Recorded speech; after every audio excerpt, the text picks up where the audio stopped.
What's up, guys? So this is my clearer version of why girls seem to show more interest when you show disinterest video.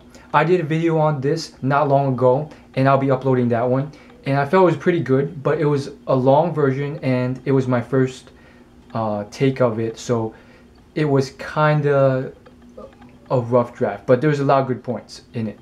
So this is my much clearer version, and it's a very important topic because a lot of guys I've noticed in real life and online, they're admitting this. They're like, oh my gosh, it's like I meet these girls and they are not interested until I'm not interested, and then when I'm interested, they're not interested. Why is this working? Why is this paradox happening? It's so freaking weird.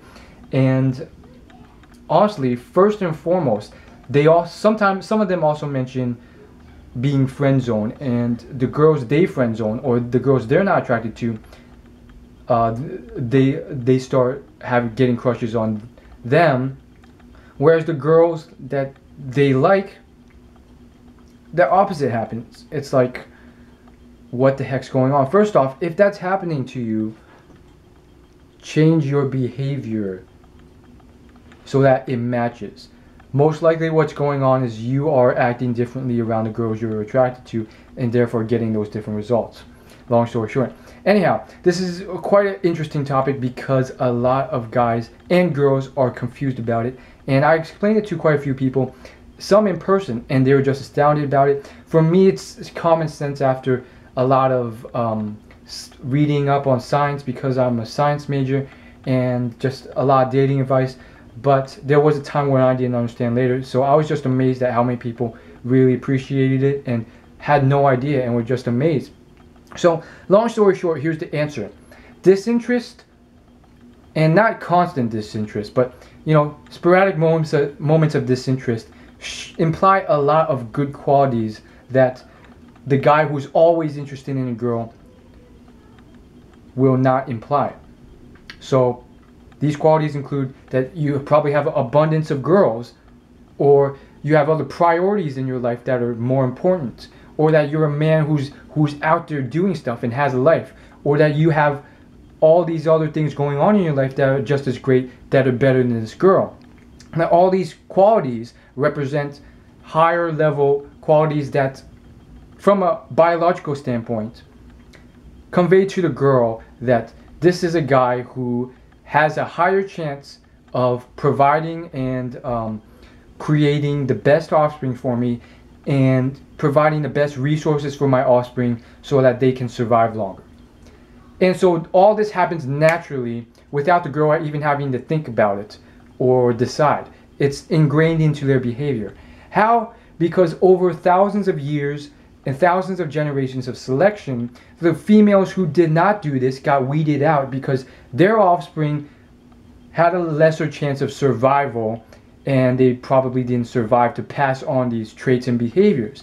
Therefore, over time, a wide portion of the females in our population have these sort of behaviors ingrained to them, where they're just naturally more drawn and more attracted when the male sort of conveys these sort of behaviors. Now, on the other side of the spectrum is the other extreme, where the guy is always interested in a girl and unwilling to show disinterest.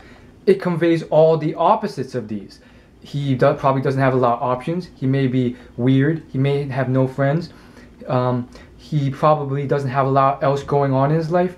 He's placing the girl on such a pedestal that it's his number one or number two priority, and everything else comes second to her. So he dares not display any disinterest, and all those qualities convey not the highest level of value to the female. And again, this happens naturally. The girl does not have to think through these steps, or nor was she born with like these steps so that she can think through. It's natural, and it happens instantaneously without her really having to think about it. It's just her body naturally reacting based on these genetic traits.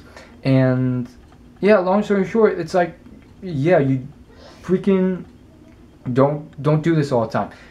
Be a man and show disinterest sometimes.